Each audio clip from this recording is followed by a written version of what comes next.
அஸ்ஸலாமு அலைக்கும் வரஹ்மத்துல்லாஹி வபரகாத்துஹு. கண்ணியமிக்க பெரியோர்களே, தாய்மார்களே, சகோதர சகோதரிகளே, நண்பர்களே, அன்பர்களே, மாணவ செல்வங்களே, உங்கள் அனைவரும் மீதும் ஏக இறைவனின் சாந்தியும் சமாதானம் உண்டாகட்டுமாக என்று பிரார்த்தனை செய்தவனாக இன்று எனது உரை ஆரம்பம் செய்கின்றேன். கண்ணியமிக்க அல்லாஹ்வின் நல்லடியார்களே, கலிபா உமர் ரலியல்லாஹு அன்ஹு அவருடைய வாழ்க்கையில் நடந்த ஒரு நிகழ்ச்சியான சம்பவம். கலிபா உமர் ரலியல்லாஹு அன்ஹு அவர்கள் ஒரு நாள் வெள்ளிக்கிழமை ஜும்மா தொலை வைப்பதற்காண்டி மஸ்ஜித் நபவிக்கு வருகிறார்கள்.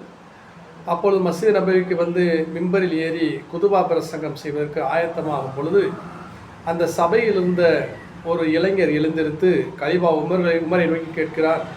கலிபா உமர் அவர்களே, நான் ஒரு கேள்வி கேட்கிறேன். அந்த கேள்விக்கு நீங்கள் பதில் சொல்லாதவரை நீங்கள் தொடர்ந்து பிரசங்கம் செய்யக்கூடாது என்று அவர் என்ன செய்ய குறுக்கிட்டு பேசுகிறார். அப்படி சபையிலிருந்து அனைவருக்கும் ஆச்சரியமாக இருக்கிறது. ஏனால் ஜும்மாவுடைய நாள் குதுபா பிரசங்கம்.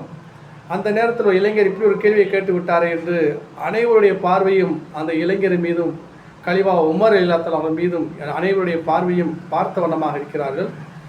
அப்பொழுது கலிபா உமர் ரலியல்லாஹு அவர்கள் என்ன கேள்வி கேளுங்கள் என்று கலிபா அவர்கள் அந்த இளைஞரிடம் கேட்கும்போது அந்த இளைஞர் கேட்டார், கலிபா உமர் அவர்களே, அதாவது சிறிது நாட்களுக்கு முன்னாடி நம்முடைய முஸ்லீம்கள் அனைவருக்கும் பைத்துல் மால் இருந்து ஒவ்வொரு துணி வழங்கப்பட்டது.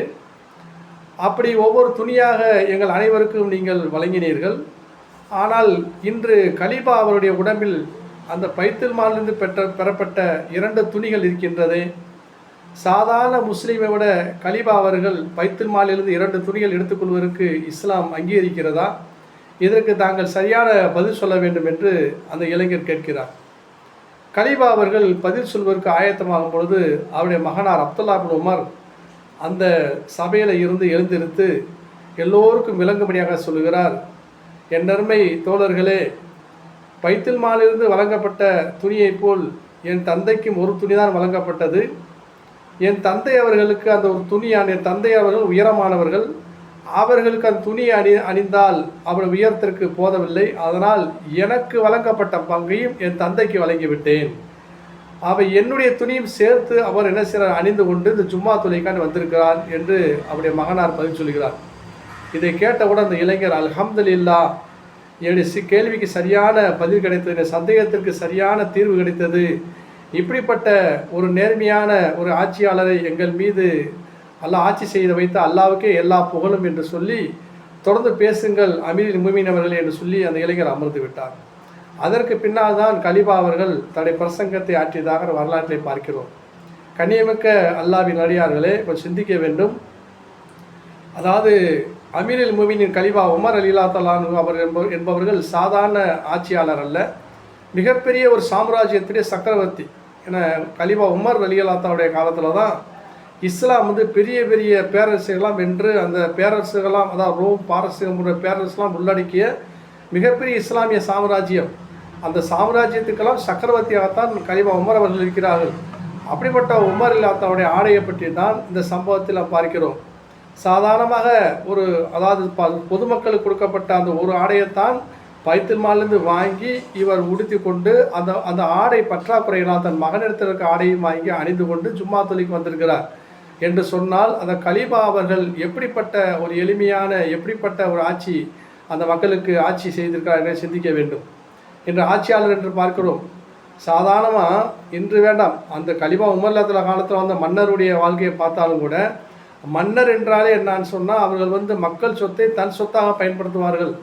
அந்த மன்னர்கள் என்று சொன்னாலே அந்த காலத்தில் வந்த மன்னர்களாக தன் உடம்பெல்லாம் பார்த்தீங்கன்னா தங்கத்திலேயே ஆடையாக போடுவார்கள். சாதாரண மக்கள் பருத்தியில் ஆடை போட்டால் இவர் தங்கத்திலேயே ஆடை போடுவார்கள். அப்படி கிரீடங்கள், அதாவது மிகப்பெரிய முத்துக்களாலும் வைரங்களாலும் பதிக்கப்பட்ட கிரீடங்களை தலையில் அணிவார்கள்.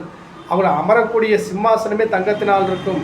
அவருடைய மனைமாருக்கு அந்தப்புறம் என்று அந்த அரண்மனையிலே ஒரு இடத்தை ஒதுக்கி அங்கு பலரசங்களை அறிந்து மிகப்பெரிய ராஜபோக வாழ்க்கை வாழ்வதால் ராஜாக்கள் மன்னர்கள். அப்படிப்பட்ட காலத்தில் வந்த கலிபா உமர் ரலியல்லாஹு அன்ஹு அவர்கள் எப்படிப்பட்ட ஒரு எளிமையிலும் எளிமையாக இந்த உலக வாழ்க்கையில் சாதாரண மக்கள் என்ன ஆடை அணிந்திருக்கோ அந்த ஆடையை தான் இவர் அணிந்திருக்கிறார்கள். அந்த ஆடையிலும் கூட ஒரு ஆடை சேர்த்து அவருடைய உடம்பில் இருந்ததை பார்த்து பொதுமக்கள் எந்திரிச்சு கேள்வி கேட்டிருக்கார் என்று சொன்னால் எந்த அளவுக்கு மக்களுக்கு ஒரு உரிமையை கலிபா உமர் அவர்கள் வழங்கியிருக்கார் என்பதை வழங்க வேண்டும். இப்படிப்பட்ட நீதியான ஆட்சியாளர்கள் தான் இஸ்லாம் இந்த உலகத்திற்கு அதாவது கொடுத்திருக்கின்றது. இந்த இஸ்லாமிய ஆட்சியாளர்கள் ஒவ்வொருத்தர் ஆட்சியாளருடைய வாழ்க்கையை எடுத்து பார்த்தால் மிகவும் நீதியான மிகவும் நேர்மையான ஆட்சியாளர்களை தான் பார்க்க முடியும். இன்றைக்கு இருக்கக்கூடிய ஆட்சியாளர்கள்லாம் கலிவா உமர் ரலியல்லாஹு தஆலாவுடைய ஆட்சியை கண்டு படிப்பினை பெற வேண்டும். படிப்பினை பெற்று அவர்கள் தன்னுடைய அப்படிப்பட்ட ஆட்சியை மக்களுக்கு செலுத்தினால் அவர்களுக்கு இந்த உலகத்திலும் மிகப்பெரிய கண்ணியம், நாளைக்கு மறுமையில் வெற்றி கிடைக்கும். ஆனால் இந்த ஆட்சியாளர் எப்படி இருக்கிறார்கள்? சாதாரண ஒரு கவுன்சிலருடைய வாழ்க்கையை கூட பார்க்குறோம். ஒரு கவுன்சிலர் பதவிக்கு வந்துட்டான்னு சொன்னால் அவருடைய வீடு வாசல் அனைத்து மாற்றமாகி மிகப்பெரிய சொத்து செல்வங்களை சேர்க்க ஆரம்பிச்சிடார். காரணம் என்ன சொன்னால், கொஞ்சம் ஆட்சி அதிகாரத்தை பயன்படுத்தி மக்களுடைய சொத்தை என்ன செய்கிறாங்க, தன்னுடைய சொத்தாக ஆக்கி ஹராமான வழியில் பொருளை சேர்க்குறாங்க. இதுக்கெல்லாம் அப்பாற்பட்டு தான் இஸ்லாமிய ஆட்சியாளர்கள் அல்லாஹ்வை பயந்து மறுமையை பயந்து இந்த உலகத்தில் நேர்மையான ஆட்சி ஆண்டார்கள் என்பதற்கு கலிபா உமர் ரலியல்லாஹு தஆலாவுடைய ஆட்சி மிகப்பெரிய ஒரு உதாரணமாக இருக்கின்றது. இப்படிப்பட்ட ஆட்சியாளருடைய அந்த நீதி நேர்மையான ஆட்சியை மக்கள் மட்டத்துக்கு கொண்டு சென்று பரப்புரையாக ஆக்க வேண்டும். இதிலிருந்து நிறைய படிப்பினையை பெற்று நாம் வாழ்க்கையில் ஒரு நீதி நேர்மை அடக்கூடிய நன்மக்களாக ஆக வேண்டும் என்று கூறி எனது அந்த உரையை நிறைவு செய்கிறேன். வாஹிர் தவானா அல்ஹம்துலில்லாஹி ரப்பில் ஆலமீன். அஸ்ஸலாமு அலைக்கும் வரஹ்மத்துல்லாஹி வபரகாத்துஹு.